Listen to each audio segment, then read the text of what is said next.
Kasih karunia dan damai sejahtera Allah Bapa kita dan anaknya Tuhan Yesus Kristus menyertai saudara. Amin. Shalom saudara-saudari yang terkasih di dalam nama Tuhan Yesus Kristus.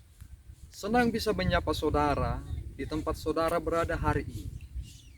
Dalam penyertaan Tuhan kita, dalam dimensi yang berbeda, tetapi dalam dunia yang sama. Sebagai insan yang diciptakan untuk Tuhan, sebelum kita melakukan rangkaian aktivitas kita pada hari ini, marilah kita mengawalinya dengan mendengarkan firman Tuhan. Shalom dan selamat pagi. Ayat renungan kita pada hari ini tertulis pada Mazmur 119 ayat 30 yang berbunyi, Aku telah memilih jalan kebenaran, telah menempatkan hukum-hukum-Mu di hadapanku. Demikianlah pembacaan firman Tuhan. Saudara-saudari yang terkasih di dalam nama Tuhan Yesus Kristus, sebenarnya kebahagiaan itu didasari oleh apa? Apakah melulu kebahagiaan itu dipengaruhi oleh keadaan psikolog? Ketika psikologi seseorang sedang baik, maka otomatis dia menjadi orang yang bahagia. Sebenarnya ketika kita jujur, orang yang paling berbahagia adalah orang yang hidup dalam ketetapan dan aturan. Pemazmur berkata, Aku telah memilih hukum-hukum-Mu sebagai jalan kebenaran. Apa maksud ini? Karena orang yang telah memilih kebenaran harus siap dengan segala konsekuensi dengan orang atau sosok yang membenci kebenaran itu. Kita tahu bahwa ketika kita membuka mata, jika mata kita sedang sakit, terkena dengan sinar matahari, maka kita sangat membenci sinar matahari itu. Padahal sebenarnya tidak ada kesalahan sinar matahari itu kepada kita. Yang salah adalah kita karena kita sedang sakit. Orang yang sedang menyembunyikan berbagai macam kejahatan tidak akan bisa tahan menghadapi kebenaran. Sehingga pemazmur ingin berkata, jika aku sudah memilih jalan kebenaran, maka hukum-hukum Tuhan akan menjadi garda terdepan. Kita memiliki 10 hukum Taurat. Kebanyakan orang memilih-milih yang mana yang bisa mereka tepati. Padahal sebenarnya kita harus melakukan itu secara penuh dengan hukum kasih yang telah Tuhan Yesus telah ajarkan. Kasihilah sesamamu manusia seperti engkau mengasihi dirimu, dan kasihilah Tuhan Allahmu dengan segenap akal budimu, segenap kekuatanmu, dan segenap jiwamu. Apa maksudnya ini?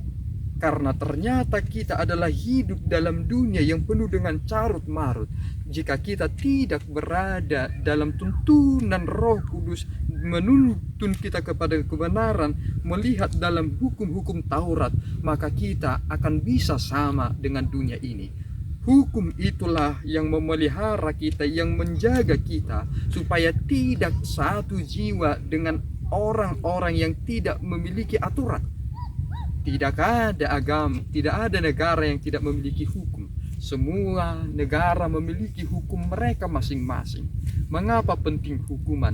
Sehingga jika sudah ada aturan, sudah ada hukuman, maka kita melihat betapa terbatasnya hidup ini. Dan orang-orang yang mau membatasi diri, sebenarnya mereka adalah orang yang berbahagia. Saudara menjadi orang yang berbahagia jika tidak ada tipu muslihat dalam diri saudara. Seandainya saudara berbohong kepada orang lain, mungkin saudara berkata itu adalah dosa yang kecil. Coba saudara pikirkan, seandainya banyak orang yang membohongi saudara, berkata bahwa saudara adalah cantik atau ganteng, padahal sebenarnya tidak, bagaimana kecewanya saudara. Kebenaran itu adalah kejujuran. Lebih baik jujur ketimbang harus berbohong tetapi menyimpan banyak sekali tipu muslihat. Tuhan berbicara dalam kebenarannya, sehingga dengan kebenaran itulah kita ditarik sebagai anak-anaknya. Amin. Kita berdoa. Ya Allah Tuhan kami bersyukur atas anugerah-Mu yang telah memberikan hukum-Mu kepada kami. Jalan kebenaran-Mu menuntun kami supaya bisa memposisikan diri kami sesuai dengan ketetapan. Jadikan kami Tuhan menjadi pribadi yang sesuai dengan kehendak-Mu, memelihara hukum-Mu, dan melakukan kebenaran dimanapun kami berada. Ampunkan kekurangan kami Bapa, dalam Yesus kami berdoa dan mengucap syukur.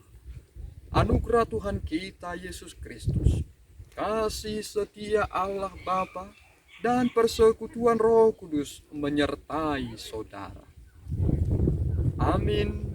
Tuhan Yesus memberkati.